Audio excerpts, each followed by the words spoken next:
She spent her very last $300 on a dying foal, and everyone said she'd lost her mind until the truth came out. She never meant to stop at that dusty auction barn. But in the corner a trembling foal lifted his head, and in that single fragile glance Rachel Carter made a choice that would shatter her finances, defy everyone's warnings, and lead to a miracle no one saw coming.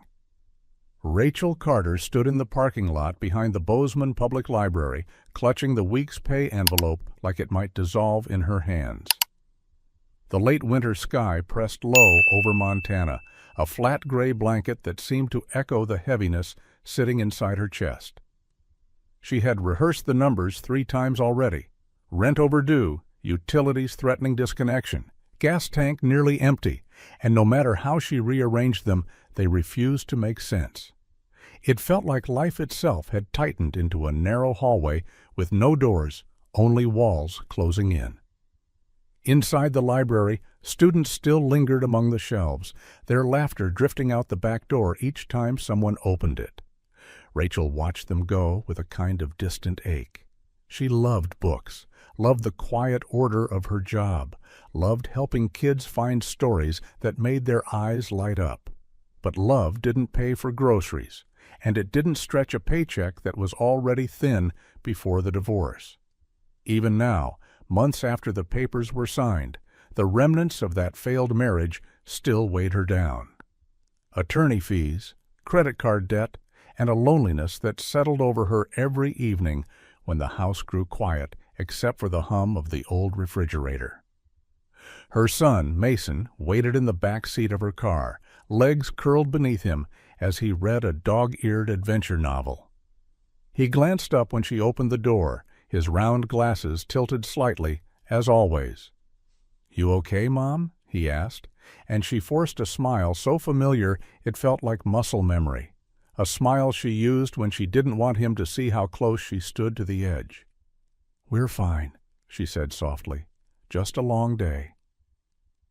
As she drove toward their small apartment on the outskirts of town, the radio murmured static between fading country stations. Snowmelt carved silver veins along the road, reflecting headlights like broken glass. Rachel tried not to think about the small reserve she kept in her bank account, a reserve that had shrunk to 3 crisp $100 bills. Everything else had gone to rent, school lunches, and repairing the aging heater that seemed determined to quit each time a cold front moved in. That money was supposed to last the week. It was supposed to be safe, but nothing felt safe lately. At a stoplight, her gaze drifted toward the distant mountains, their jagged silhouettes carved against the dimming sky. For a moment, she thought of her grandfather's old ranch in Wyoming and the summers she'd spent there as a girl. Mornings filled with the scent of sagebrush, afternoons riding horses along fence, lines that seemed to stretch forever. Back then, the world had felt full of possibility, a story still being written. Now, life felt like a book slammed shut. "Mom?" Mason's voice was gentle. "Can we stop and drop off Mr. Bennett's toolbox like you said?" Right, she had promised. Mr. Bennett, their elderly neighbor, had asked her to return a forgotten toolbox to a livestock auction site where he volunteered. It wouldn't take long, she told herself, just a quick drop-off. One small detour before heading home to microwave leftovers, and another night of worrying whether tomorrow would be any easier. But when she turned into the gravel lot outside the auction barn, something shifted. The air felt colder here, touched by the metallic tang of old hay and the sharp scent of animals. Inside the barn, voices rose and fell, some impatient, some bored, all echoing under the aging rafters. Mason stayed near her side as she stepped in, handing the toolbox to a worker with a polite nod. She could have left right then. She meant to. Yet something tugged at her attention, a faint movement in the far corner of the dim barn. Curiosity, or maybe some old instinct from her childhood, led her to walk closer. That was when she saw him, a foal, skinny enough that each rib cast its own shadow, legs too long for his frail body, coat matted with dirt until its true color was impossible to guess. He stood alone in a small pen, head lowered, sides trembling with each shallow breath. People walked past without a glance, as if he were invisible, but when Rachel approached, the foal lifted his head just slightly. His eyes met hers, dark, quiet, impossibly deep. There was no fear there, only a weary question, a kind of silent plea that reached straight into the tender places she tried so hard to guard. In that instant, something inside her shifted. Perhaps it was the memory of gentle horses that once carried her across wide fields. Perhaps it was the exhaustion of single motherhood, or the fragile hope that still glimmered beneath her worry. Or perhaps it was simply that she recognized in this small, struggling creature a reflection of her own fading strength. Mason tugged her sleeve. "Mom, he looks sad." Rachel swallowed hard. "Yeah," she whispered, "he does." She knew she should walk away. She had no space, no money, no plan. The foal was not her problem. But as she stood there, listening to the echo of distant auction calls, she felt the impossible pull of a decision forming, one that made no sense at all.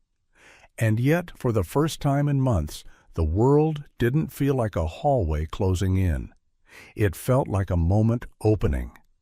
"Mom?" Mason whispered again. "What are you thinking?" Rachel didn't answer. She only kept looking at the foal, and the foal kept looking back, as if neither of them could afford to look anywhere else. This, she realized, was how something extraordinary always began. A single moment, small and quiet, asking whether you still believed in second chances.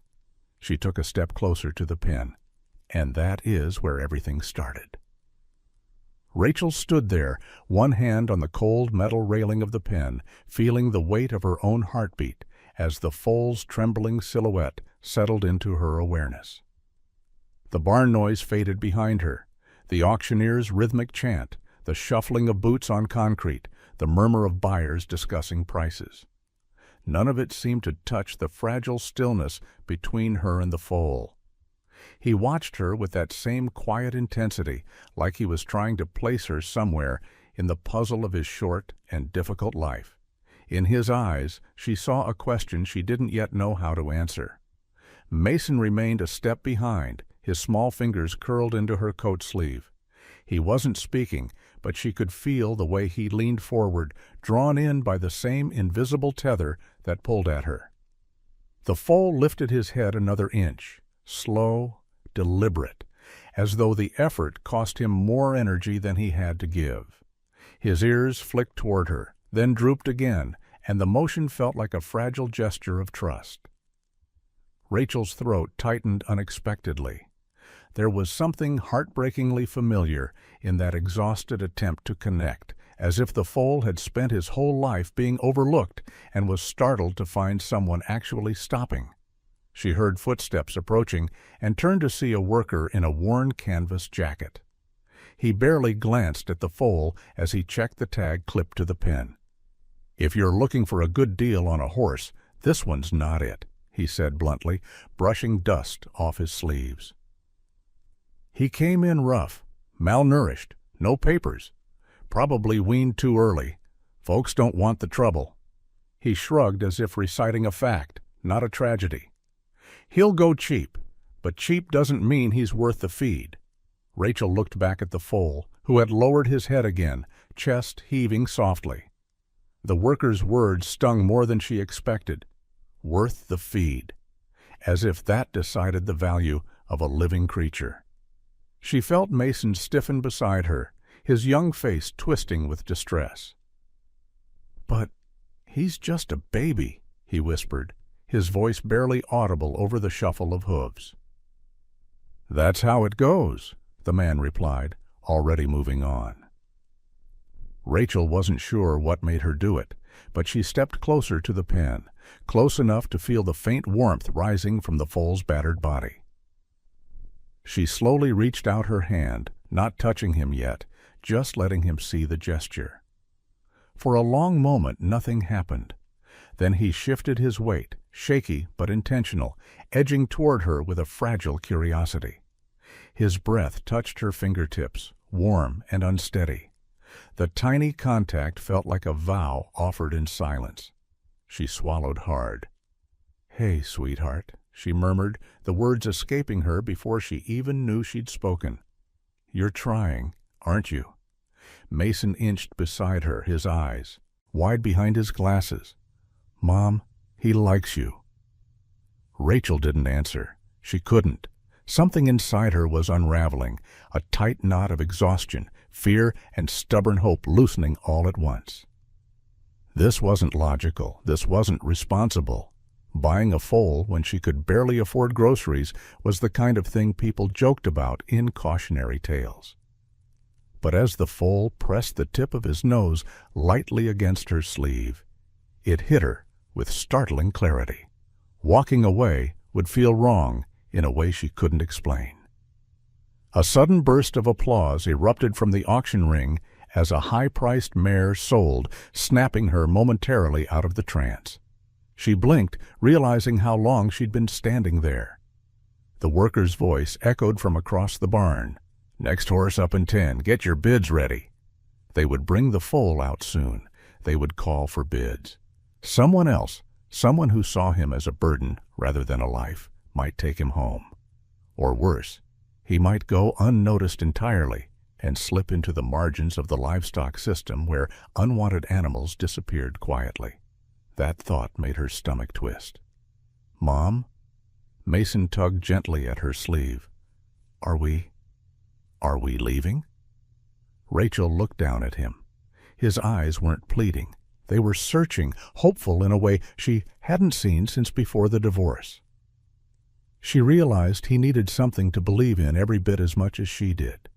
And this moment, this small, strange moment with a suffering foal, felt like it was offering them both the same thing, the possibility of a different kind of future. "No," she said softly, "not yet." She stepped back from the pen, her pulse quickening as if she'd crossed an invisible line she could never uncross. She felt the gravity of what was unfolding, though she could not yet name it. Somewhere deep inside, beneath the fear of overdue bills and the heaviness of single motherhood, a quiet conviction flickered. Something like courage, or perhaps simply the refusal to let another vulnerable life slip through the cracks. The foal lifted his head again, as if sensing her choice. And Rachel, heart pounding, knew she was about to do something the world would call foolish, something people would whisper about, something extraordinary. The auction ring hummed with restless energy as Rachel found herself drifting toward the rows of folding chairs, each step feeling strangely detached from her body. She hadn't meant to stay, hadn't meant to linger long enough for the foal to be brought out under the harsh lights. But her feet were moving, and Mason followed quietly beside her, as if he sensed an invisible current pulling them forward. The barn felt colder now, the metallic scent of dust and hay settling thick in the air, and every sound seemed to echo inside her chest. She took a seat near the back, hoping the anonymity of the shadows might steady her racing thoughts. She had no business being here. She knew that. Yet, her eyes drifted again and again to the side entrance where animals were let in one by one. Her palms were damp. Her heartbeat drummed against her ribs. She tried to tell herself she was only staying to... what? To be sure the foal wasn't mistreated? To convince herself she'd done all she could by simply caring? None of the reasons felt true. All she knew was that she couldn't bring herself to walk away. Mason leaned closer.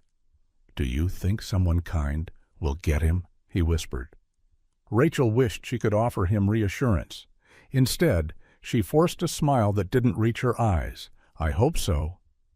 When the next horse finished bidding, the announcer's voice boomed across the barn, rough and practiced. "All right, folks, bring the little one out." Rachel stiffened. 2 handlers appeared, coaxing the frail gray foal into the ring. Under the bright lights, he looked even smaller, his thin frame casting a long, fragile shadow on the dusty floor. His legs wobbled as he tried to stand tall, but each movement seemed to ripple exhaustion through his body. Murmurs swept through the crowd, a mix of pity and disinterest. A man in the front row chuckled under his breath. Someone else whispered, "Poor thing won't last the month." Rachel felt her throat tighten. The auctioneer glanced at the foal, unimpressed. "We'll start the bidding at $500. Do I hear 5? Silence. 400? More silence, broken only by the foal's weak snort as he shifted uncomfortably. 300, folks. Let's at least make this worth our time. Rachel's breath stalled. 300. The exact number that lay folded inside her wallet, the last money keeping their fragile life afloat. She heard the worker's earlier words echo in her mind, worth the feed, and something hot and sharp flared in her chest. Maybe it was anger, maybe heartbreak, or maybe the realization that if she did nothing, this little creature with the quiet eyes would be lost. Mason tugged at her arm gently, almost pleadingly. The auctioneer scanned the room.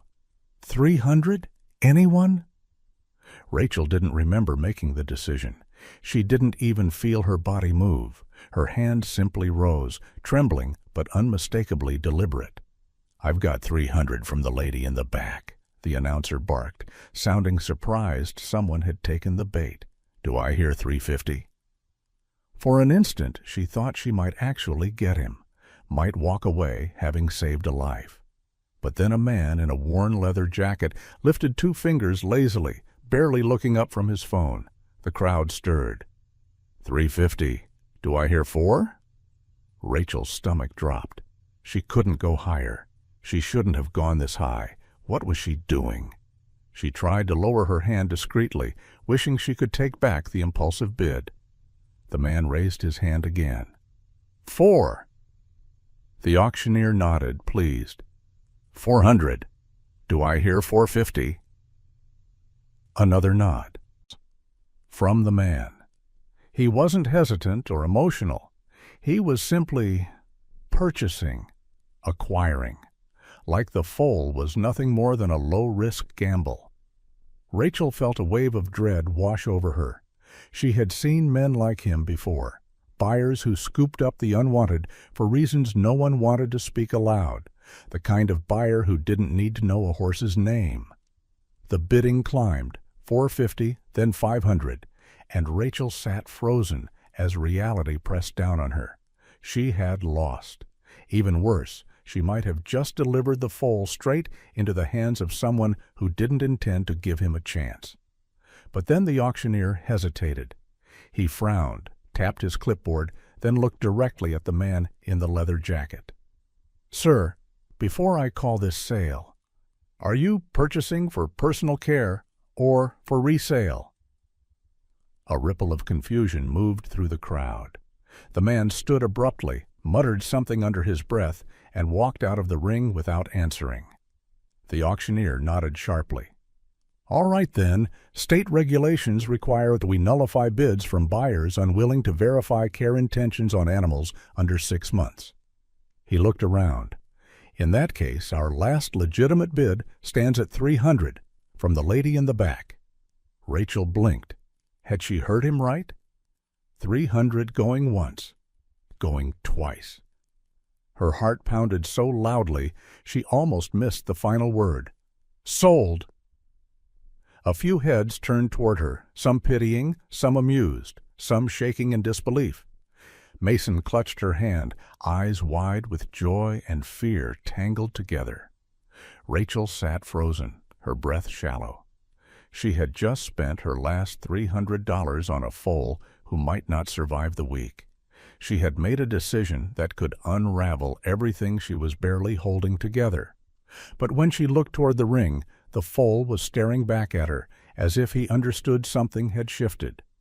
as if he knew she had chosen him. And though terror surged through her, another feeling threaded quietly beneath it, a small, trembling spark of something she hadn't felt in a very long time. Hope. The sun had slipped behind the mountains by the time Rachel pulled into Hank Thompson's small property at the edge of town. The headlights swept across sagging fence lines and a weather-beaten barn that leaned slightly to one side, as though years of Montana winters had pushed it off balance. Still, warm yellow light seeped from the cracks in the boards, and smoke curled from a metal chimney pipe, a quiet promise that someone inside cared enough to keep the place alive, even if everything about it looked tired. Hank met them at the trailer with a soft grunt of greeting, his lined face half hidden under the brim of his wool hat. He was a retired cavalryman with a stiff gait and a voice textured like gravel, but there was a steadiness in his presence that Rachel had always trusted. When she'd called earlier, her voice shaking as she asked if he had room for a foal. She couldn't explain. He didn't hesitate. "Bring him," he'd said simply. "We'll figure it out." Now, as the trailer door creaked open, Finch staggered slightly, blinking under the dim barn lights. He seemed even smaller under the open sky, a fragile silhouette framed against the pale snow. Mason hurried forward, but Hank held out a hand gently. "Slow," he murmured. "Let him take things one step at a time." Rachel nodded, though her heartbeat hammered with worry. She had expected Finch to look weak after the auction, but seeing him here, wobbling on unsteady legs, thin as winter branches, made the weight of her decision crash onto her shoulders. She had chosen this. She had chosen him, and now she had to live with it. Inside the barn, the smell of hay and old wood wrapped around them like a blanket. Finch was guided into an empty stall near the back, a narrow space with mismatched boards and a roof patch so obvious even Mason noticed it. But there was fresh straw on the ground, a bucket of clean water, and enough warmth from the chimney's heat to take the edge off the night air. Finch lowered himself onto the straw almost immediately, curling his legs beneath him. His body trembled in small, involuntary shivers, and Rachel instinctively crouched beside him. She didn't touch him yet. She wasn't sure if he was too sore or too scared, but she stayed close enough that he could see her clearly.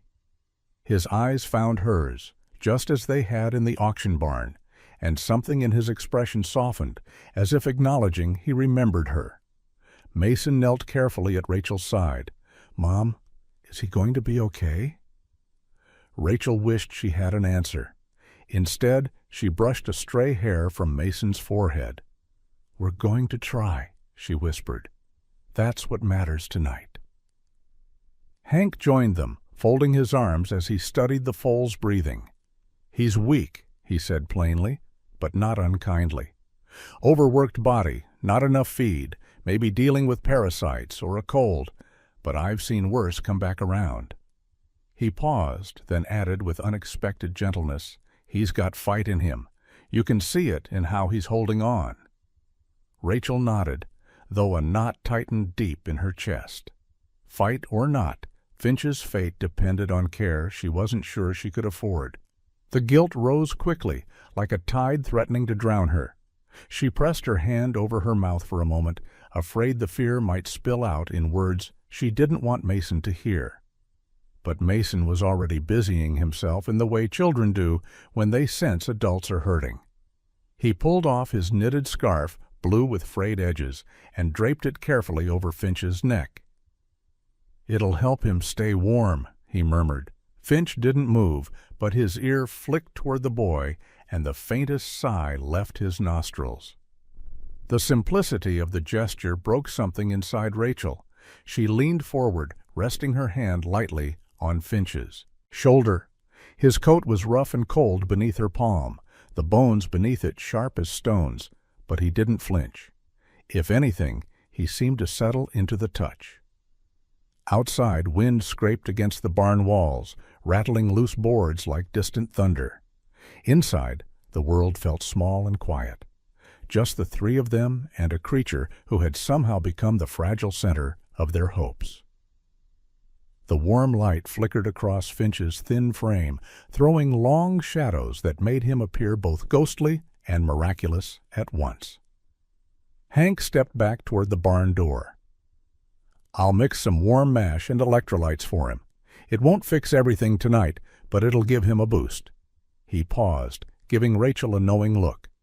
"Get some rest after. Tomorrow will be a long day." When he left, the silence settled again. Rachel sank onto the straw beside Finch, drawing her knees to her chest. Mason rested against her shoulder, both of them watching the foal breathe, each rise and fall precious, uncertain. "Mom," Mason whispered, barely audible, "he looked at you when you touched him." Rachel swallowed. "I know. And he didn't look scared." "No," she said softly, "he didn't." She could feel Mason thinking beside her, his young mind turning over questions he was too kind to ask aloud. They had no money to spare, no experience caring for a sick foal, no guarantees at all. But as Finch's breathing steadied into a slow, rhythmic pattern, a warmth settled in Rachel's chest that she hadn't felt in months, something old and familiar, trust maybe, or courage. She shifted slightly, and Finch lifted his head, leaning just barely into her hand, as if anchoring himself to her presence. Rachel closed her eyes and exhaled shakily. Whatever tomorrow brought, they had already crossed a line. And she knew, deep down, there was no going back. Morning crept slowly across Hank's property, brushing pale gold across the frost-covered ground. Rachel stepped out of her car with a thermos of lukewarm coffee and a knot of worry in her stomach. She barely slept. Every time she closed her eyes, she saw Finch lying in the straw, trembling as if fighting a battle. Too big for his thin body. Now, as she approached the barn, she braced herself for the possibility that he might not have made it through the night. But when she pushed the door open, warm air drifted toward her, carrying the scent of hay, and something sweeter, molasses maybe, from the mash Hank had prepared. The barn lights hummed softly. Finch was still curled on the straw, but this time his ears perked faintly at the sound of her footsteps. His eyes opened, slow and heavy, but clear, alive. Relief washed through her so abruptly her knees nearly buckled. She moved closer, kneeling beside him, letting him see her before reaching out. When her fingers brushed his neck, he didn't shy away. Instead, he shifted just a little closer, as though he remembered her warmth from the night before. The gesture was small, barely a movement at all, but to Rachel it felt like watching the first crack of dawn after a long winter. Mason hurried in behind her, backpack bouncing against his shoulders. "He's awake," he gasped, skidding to Finch's stall. "Mom, look, he's really awake this time." His voice echoed through the barn, bright and hopeful. Finch's ears flicked toward him, and Mason's grin widened. "Hi, buddy," he whispered. "We're back." Hank appeared from the feed room with a scoop in hand. "He made it," he said, nodding toward the foal with quiet approval. "Didn't think he'd perk up this much overnight, but he's got spirit. That counts for more than folks realize." Rachel exhaled. "Thank God." "Don't thank him yet," Hank replied, though there was a hint of humor tucked into the gravel of his voice. "We've got a long road ahead, but he's fighting. That's good news." Rachel watched as Hank slid a shallow pan of warm mash into the stall. Finch lifted his head slowly, stretching his neck until his soft nose brushed the edge of the pan. His tongue flicked out, tasting the mixture. Then, with surprising determination, he began to eat. The sound of his small teeth scraping against the tin pan was the sweetest sound Rachel had heard in months. Mason leaned against the stall railing, eyes wide. "He's hungry." "That means he's going to get better, right?" "It means he's trying," Hank replied. "And trying's the first step to anything worth doing." Rachel swallowed hard, touched by the simple truth of it. Trying was all any of them had been doing lately. Trying to stay afloat, trying to hold on to hope, trying not to let the heavy parts of life bury them. And now Finch, frail and shaking, was doing the same. It felt symbolic in a way she wasn't ready to admit. For the next hour they stayed by Finch's side, letting him eat in slow, thoughtful bites. His ribs were still sharp beneath his skin, and every movement seemed too large for the strength he had. But there was a spark in him, a flicker of stubborn life that hadn't been there the night before. When he finally finished eating, he lifted his head and looked directly at Rachel. His eyes held something steady, something that felt like a promise neither of them fully understood. "I think he knows who saved him," Mason said suddenly. Rachel shook her head gently. "I didn't save him. We just gave him a chance." "But that's what saving someone is," Mason insisted, his small voice resolute. "You give them a chance when nobody else will." Rachel didn't know how to respond. She only reached for his shoulder, pulling him closer, her heart swelling with something fragile and warm. She wasn't used to being seen as someone capable of rescuing anything. She was the one barely hanging on. Yet here she was, kneeling beside a creature that had come back from the brink because she refused to walk away. Hank checked Finch's legs, gently lifting one hoof with practiced hands. "Good structure," he muttered, "surprisingly good. If he fills out right, he might grow into something sturdy." He set the hoof back down and straightened slowly. Don't let his condition fool you. Sometimes the ones who start out rough end up the strongest. Rachel brushed Finch's neck again, feeling the texture of his tangled coat beneath her fingertips. "What do you think he'll be like when he grows up?" Hank shrugged. "Hard to tell from this stage, but he watches everything. That's a good sign. Horses that pay attention tend to learn fast." As if to prove his point, Finch turned his head toward the sound of a bird outside, his ears twitching in perfect symmetry. Then he looked back at Rachel and rested his chin lightly against her knee, a gesture so trusting it made her eyes sting. Mason let out a small laugh. "He likes you better than he likes me." "He likes you both," Rachel said softly. "Maybe he's just figuring out who we are." Mason tilted his head thoughtfully. "Can we teach him stuff, like tricks, or maybe racing, or something big?" "That's a conversation for later," Rachel replied, smoothing his hair. "Right now, we just help him get strong." But even as she said it, she felt a small spark of curiosity flicker to life. She had seen the way Finch moved, the way he observed the world with a kind of quiet intelligence. There was something in him waiting to unfold, something she couldn't name yet. The morning light filtered through the barn window, warming Finch's coat, making it shimmer faintly beneath the dirt. For a moment he didn't look like a neglected foal. He looked like the beginning of a story that had been waiting for the right moment to emerge. Rachel leaned back on her heels, her chest full in a way that felt new and unfamiliar, like the beginning of a long-overdue healing. She didn't know what tomorrow would bring. The bills would still come, the worries would still linger, but for the first time in a long while, she felt something shift. Hope didn't always arrive with certainty or strength. Sometimes it came in the shape of a trembling foal who decided to take one more bite of food. And sometimes that was enough. By the end of the second week, Finch was standing longer, eating more eagerly, and watching the world with a newfound brightness that hadn't been there when Rachel first saw him. Each day brought tiny changes, subtle but unmistakable signs that life was returning to his thin frame. It was in the way he lifted his head a little higher, in the soft whicker he made when Mason approached, in the quiet intelligence glowing behind his dark eyes. Rachel found herself drawn to the barn after every shift, even when exhaustion clung to her like a second skin. Something about Finch's presence made the burdens of the day feel less crushing, as if Simply being near him reminded her she wasn't entirely broke on hope.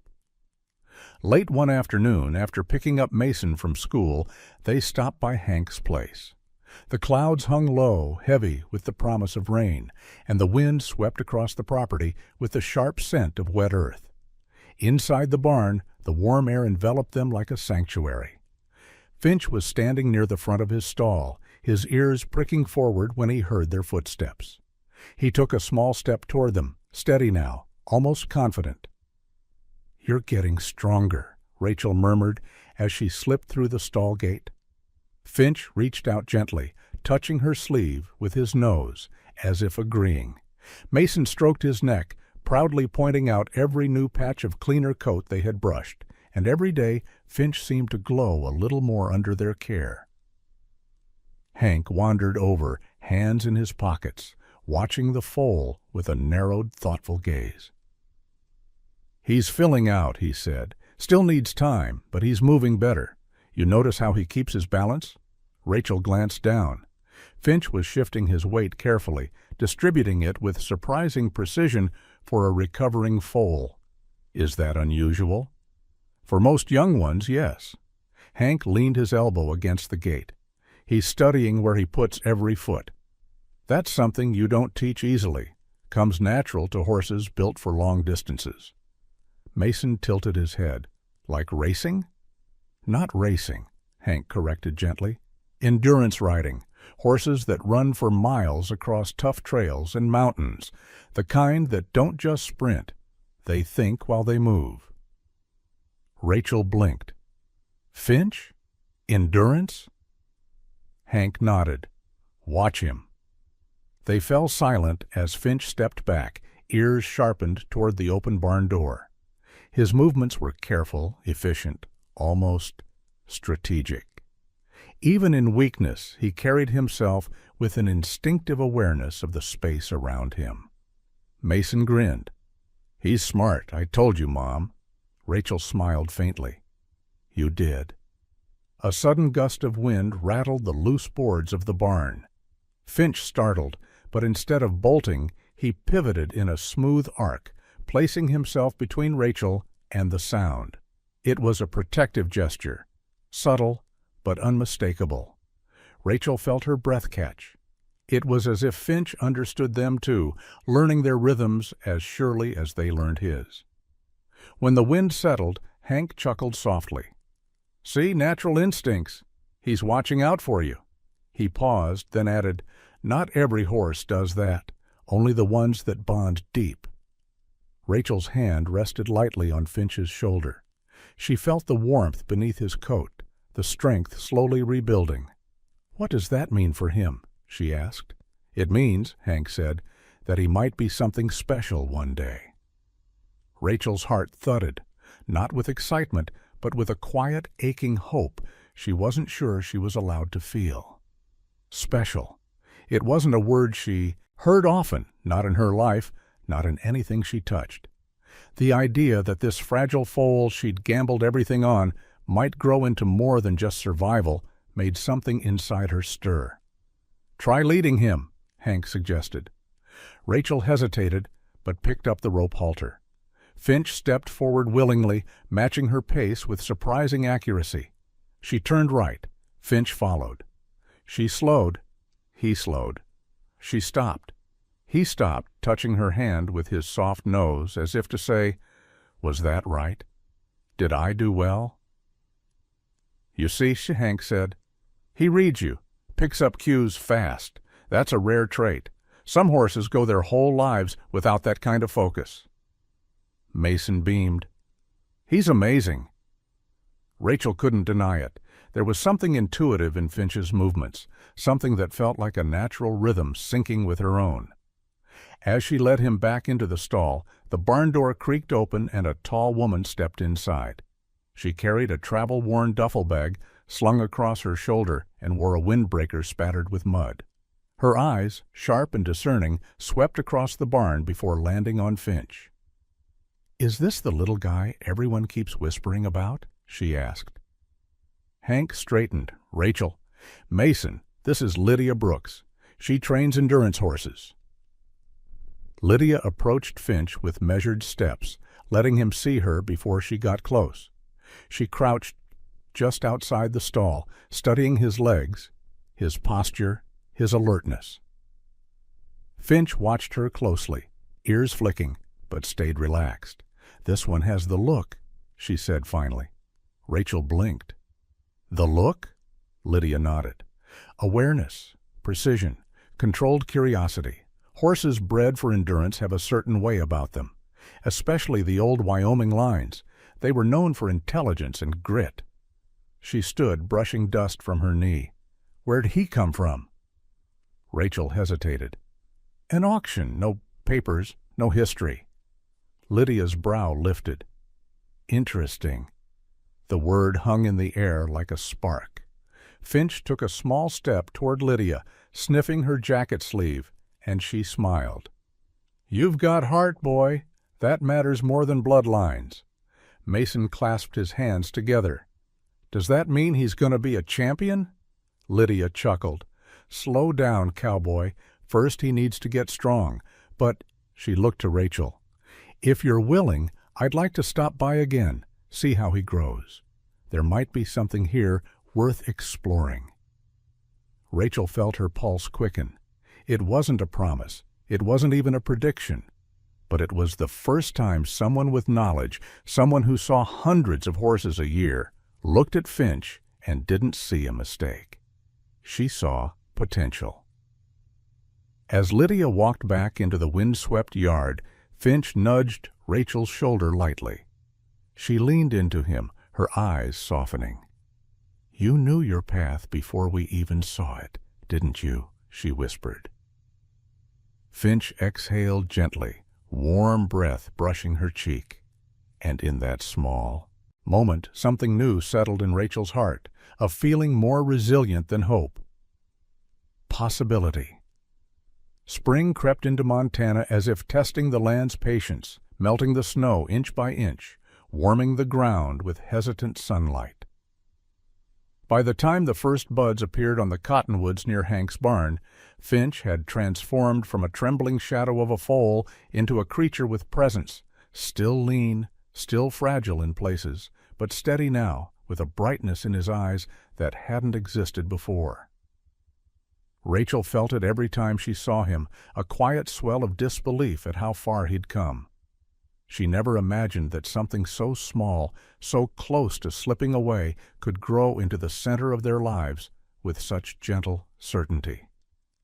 One Saturday morning, Rachel and Mason arrived to find Lydia already waiting near the paddock. She leaned casually against the fence, her windbreaker rippling in the cool breeze, her gaze fixed on Finch as he moved across the enclosure. He wasn't running. He wasn't strong enough for that yet, but he walked with a purposeful rhythm, each step measured, each shift of weight deliberate. "There it is again," Lydia murmured as Rachel and Mason approached. "That way he reads the terrain. He's not just looking, he's calculating." Rachel blinked at her. "Calculating?" Lydia nodded. "Endurance horses memorize ground patterns instinctively. Saves energy on long rides. Most young ones trip or overstep. He adjusts before he even lifts his hoof." Mason practically vibrated beside her. "Does that mean he's getting really good?" "It means," Lydia said with a small smile, "he's built for something more than surviving." Her words lingered in the cool air, heavier than Rachel expected. She watched Finch pause at the far end of the paddock, ears swirling toward the sound of a distant vehicle, before calmly scanning the fence line. He wasn't skittish anymore. He was aware. Hank stepped out of the barn, wiping his hands on a rag. "Lydia's been here a while," he said, "studying him like he's a math problem." "He is a math problem," Lydia replied. "An interesting one." Rachel felt a ripple of curiosity and wariness.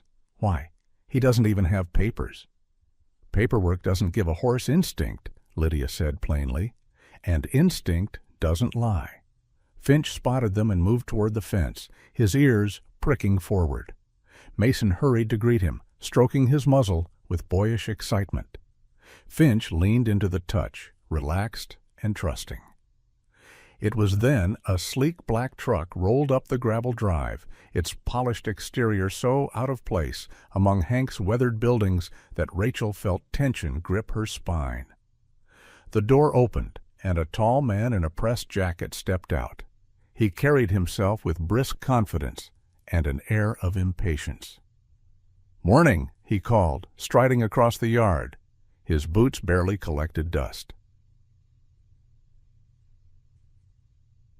"I'm looking for the Youngs, endurance prospect I've been hearing about." Rachel froze. Prospect. The word felt dangerous. Lydia straightened. "Who told you anything?" "Word gets around," the man replied with a dismissive smile. "That's how this business works. You train one good horse, people talk.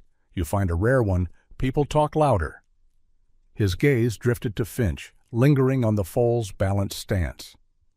"That must be him." Hank stepped forward protectively. "What do you want?" "A conversation," the man said, turning to Rachel. "You're the owner, yes?" Rachel nodded slowly. "I am. My name's Carter Wells," he said, extending a hand she didn't take. "I buy promising young stock for competitive endurance programs, and I'm prepared to make you a serious offer." Rachel's heart thudded painfully. "For Finch? Is that his name?" Wells asked, glancing at the foal. "Fine, Finch." He slid his hands into his jacket pockets. "I'll give you $75,000 for him. Immediate payment." Mason gasped. Rachel felt the world sway. 75,000. The number hit her like a physical blow. It was more money than she'd ever seen in one place, more than enough to pay off her debts, move to a better apartment, fix her aging car, secure stability she hadn't felt in years. It was a lifeline thrown directly into her hands. But Finch whinnied softly, nudging Mason's shoulder with gentle familiarity. The boy giggled, hugging his neck. The simple affection twisted something deep inside Rachel. Wells followed her gaze. "Look," he said, softening his tone. "He's a nice little project for a family, sure. But he'll never reach his full potential here. I can give him access to training, facilities, championships. He's better off with me. And frankly, you're better off with the money." Rachel's throat tightened. The words were reasonable, logical, the kind of logic she used when paying bills or deciding what groceries to cut. Logic that governed every part of her life except this one fragile place where she'd made a decision from the heart. Lydia stepped closer, eyes sharp. "You've barely seen him," she said. "You have no idea what he's capable of." "I know enough," Wells replied. "And I know opportunity when I see it." He turned to Rachel again. "I'll give you 24 hours to decide." He walked back to his truck without another word, leaving dust swirling in his wake. Mason turned to her, panic dawning in his eyes. "Mom, you're not selling him, right?" Rachel opened her mouth, but no sound came. $75,000. A rescue foal who needed her. A child who loved him. A man offering a future she couldn't afford. A choice that felt like tearing her heart in half. Lydia laid a hand on her arm. "You don't owe that man anything," she said quietly. "And Finch doesn't need a corporation. He needs the people who stayed when he had nothing." Rachel looked at Finch, at the warm trust in his eyes that had not existed weeks ago, and felt something inside her crack softly, painfully. She didn't know her answer yet, but she knew it wasn't simple. That night the wind pushed against the apartment windows with a low, restless hum, as if echoing the turmoil inside Rachel's chest. She sat at the kitchen table long after Mason had gone to bed, staring at an unpaid stack of bills spread out like accusations. The bold red reminder on the electric bill. The car insurance notice. The grocery list with half the items crossed out. And on top of it all, her bank account balance sitting at a number so small it almost looked like a mistake. $75,000. The offer circled in her mind like a hawk searching for a weak point, dipping lower every time she blinked. It wasn't just a number, it was an escape hatch, a chance to breathe again, a way out of the constant calculation, the silent panic she carried to bed each night. She could fix everything with a single decision. But each time she tried to picture Finch in someone else's hands, something inside her tightened painfully. She remembered how he leaned into her touch, how his ears flicked toward Mason's laugh, how he had slowly learned that the world wasn't a place meant to break him. She had saved him, but he had saved something in her too, something she didn't know was still alive. Rachel rested her forehead against her hands. The logical part of her brain screamed for the money. The part shaped by years of struggle and disappointment told her not to be foolish. Yet her heart, a part she'd learned to silence, whispered something entirely different. The floor creaked softly, and she looked up to see Mason standing in the dim light of the hallway, clutching his blanket. His hair stuck up in tired tufts, and his glasses were slightly crooked. "Mom," he whispered, "you're not sleeping." Rachel forced a gentle smile. "I was just thinking." Mason padded over, dragging a chair beside her. "About Finch?" She hesitated. "Yes." His small hands twisted in the fabric of his blanket. "Do we have to sell him?" Rachel swallowed hard. "Sweetheart, Mr. Wells offered a lot of money, more than we've ever had. It could help us. It could change things." "But it would change everything for him, too," Mason replied quietly, his voice trembling at the edges. "He finally trusts us. What if he thinks we left him like the other people did?"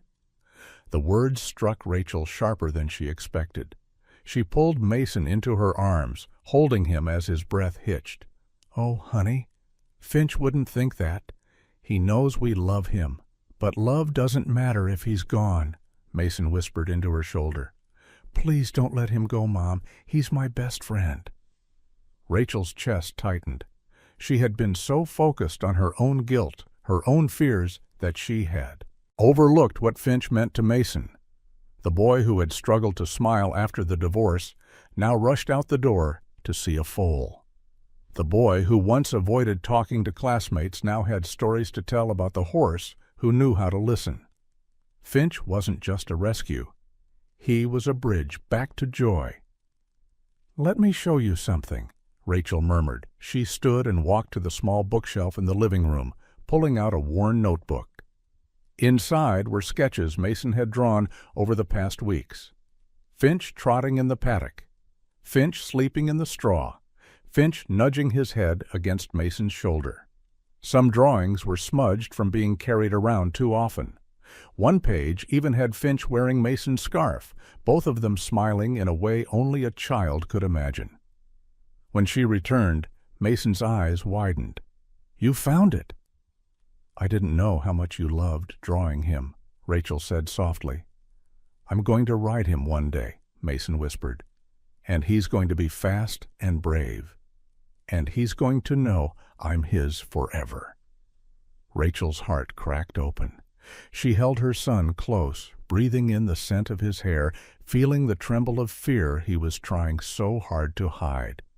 The thought of tearing this bond away, for money, for logic, felt suddenly unbearable. When Mason finally drifted back to sleep, Rachel stepped outside onto the small balcony. The night was cold, stars faint behind a thin veil of clouds. She wrapped her sweater tighter around herself and stared into the dark, letting the truth settle like snow. Finch wasn't a mistake. Finch wasn't a burden. Finch was the first spark of color in a life that had gone gray. She closed her eyes, a decision blooming inside her like the quiet unfurling of dawn. The next morning she drove to Hank's with a clarity she hadn't felt in months. Finch lifted his head when she entered the barn, his warm breath puffing into the air like a greeting. He stepped toward her with quiet confidence, nudging her arm, as if sensing the shift in her spirit. Rachel rested her forehead against his. "You're staying," she whispered, "no matter what they offer. You're ours." Mason cheered, hugging Finch's leg before Rachel could stop him. Hank chuckled in approval. Even Finch seemed to stand a little taller. Later that afternoon, when Carter Wells returned expecting paperwork, Rachel met him beside the paddock. "I'm not selling him," she said before he could speak. Wells blinked, stunned. "You're turning down $75,000. "Yes."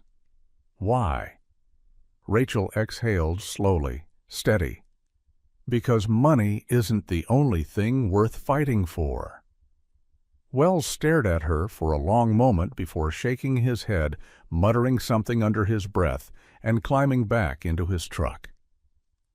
Rachel watched him leave without regret. Behind her, Finch whinnied softly, bright, certain, alive. Her decision had been reckless, illogical, impossible, and absolutely right. By early summer, Hank's property had changed in ways that mirrored Finch himself. Subtle at first, then suddenly undeniable. Snowmelt fed the pastures, turning them into rolling stretches of soft green, and the mountains beyond Bozeman glowed blue in the warm light.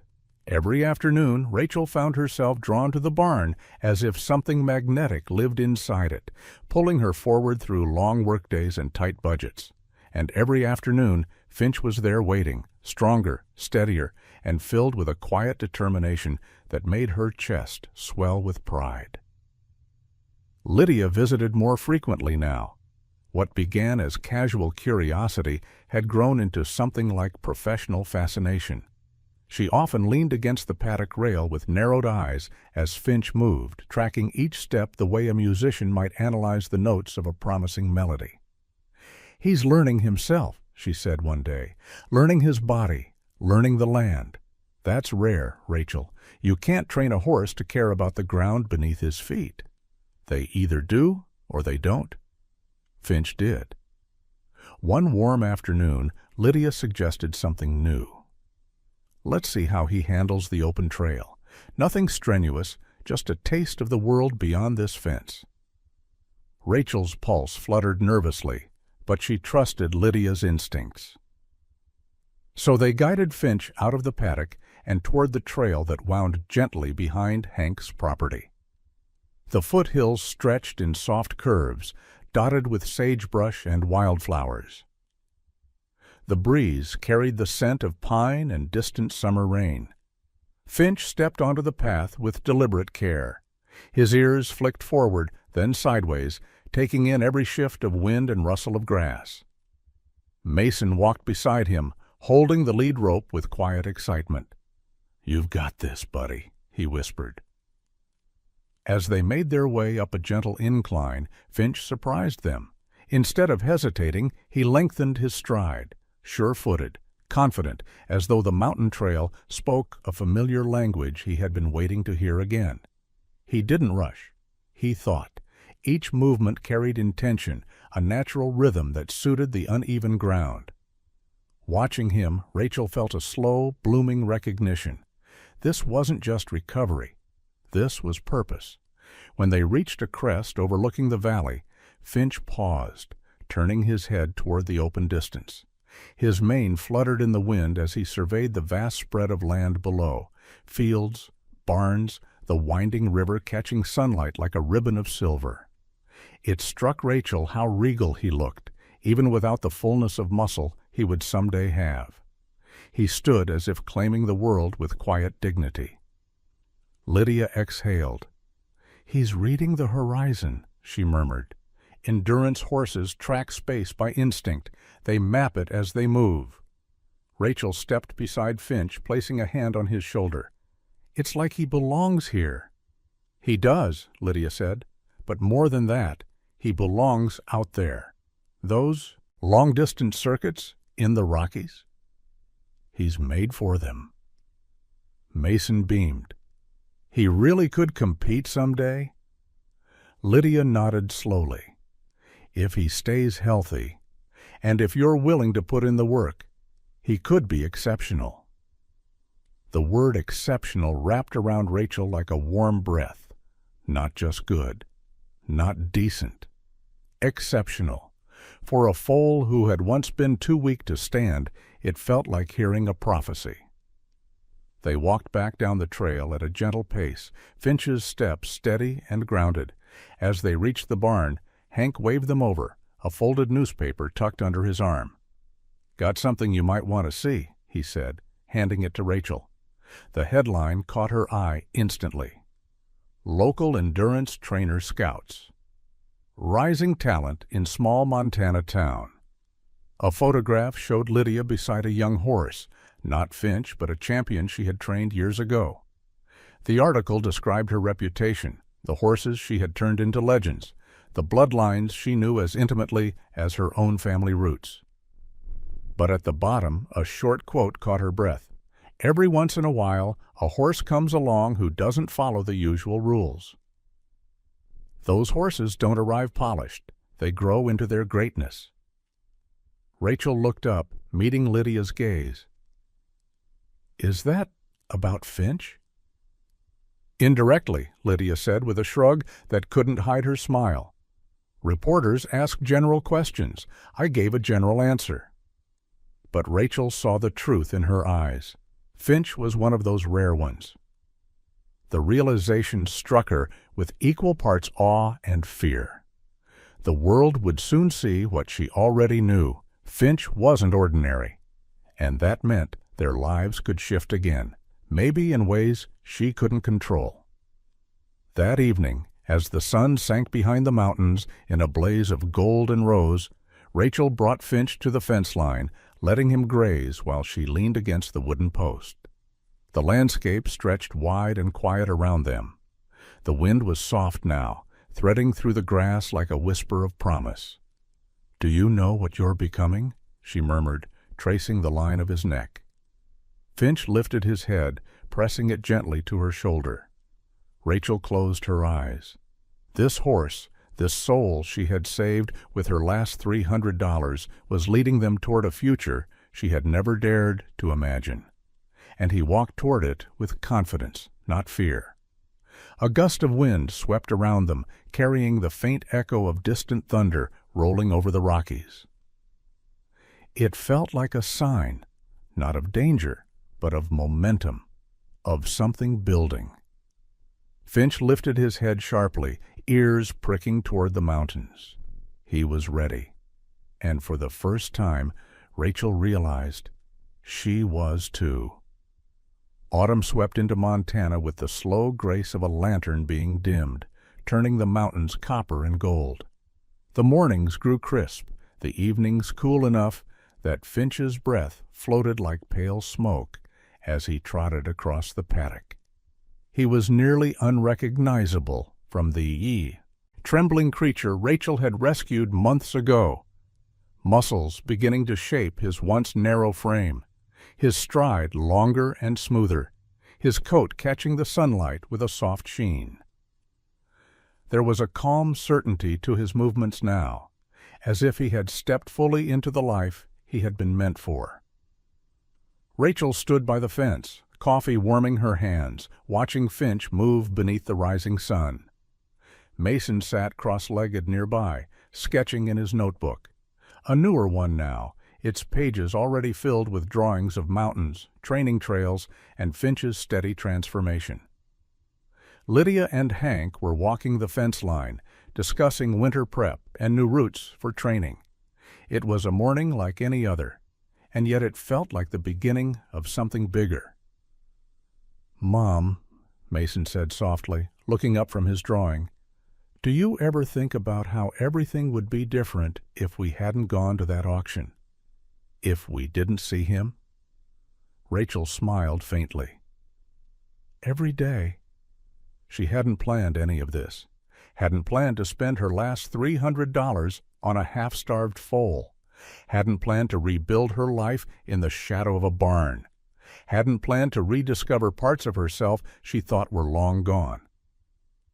But Finch had a way of reshaping the world simply by being in it. He didn't just grow stronger. He pulled the people around him forward too, like a steady current tugging them toward a better shore. Lydia approached, brushing dust from her gloves. "Big news," she said, a hint of excitement beneath her calm tone.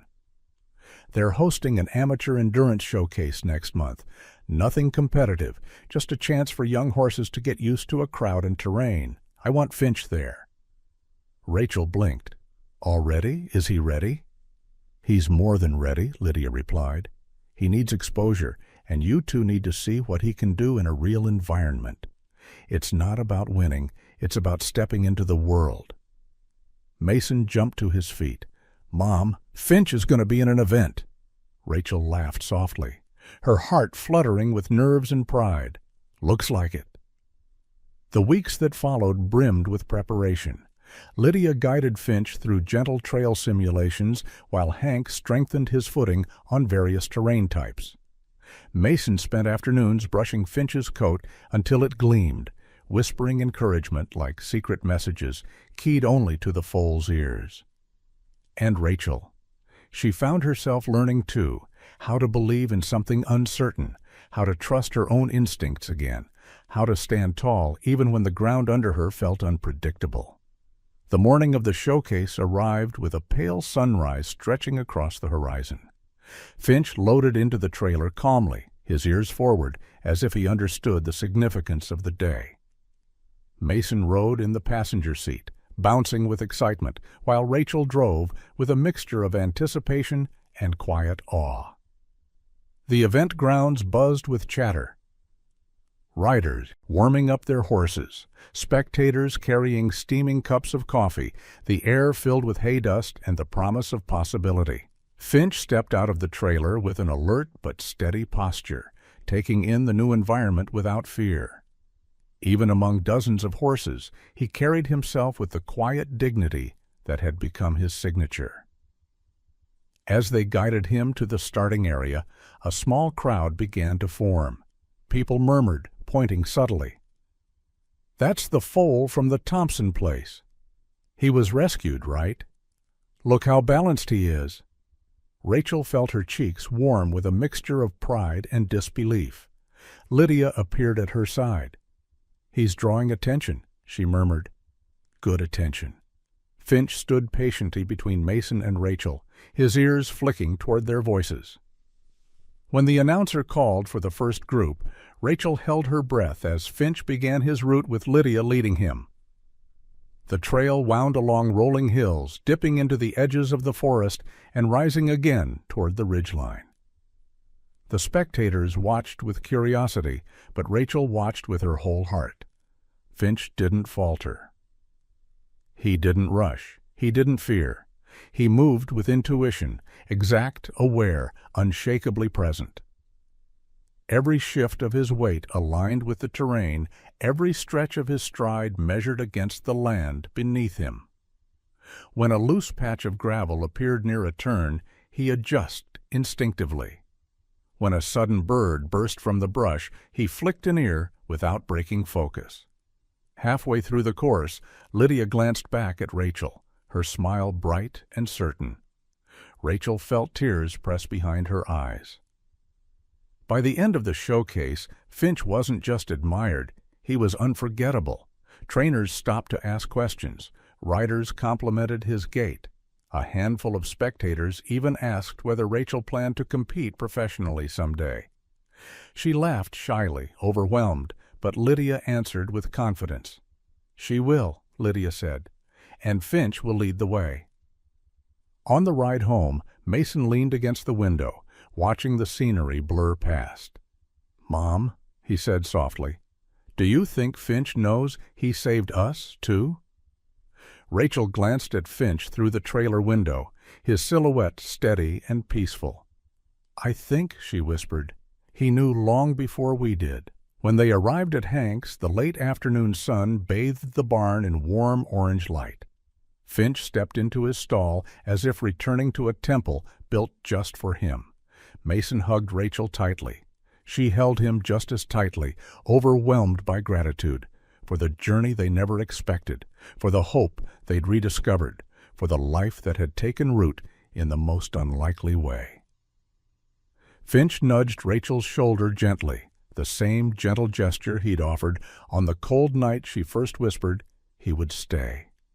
"Thank you," she murmured, pressing her hand to his neck, "for showing us what second chances can become." Outside, the wind moved softly across the fields, carrying with it the quiet hum of a future unfolding. A future bright, grounded, and finally within reach. They had saved Finch, but in ways she hadn't understood until now. Finch had saved them first. If this story touched your heart, we would love to hear from you. Share a short comment below and let us know which moment stayed with you the most. And if you enjoy true stories of hope, courage, and the bonds between people and animals, make sure to like this video and subscribe to our channel. There are many more stories waiting for you.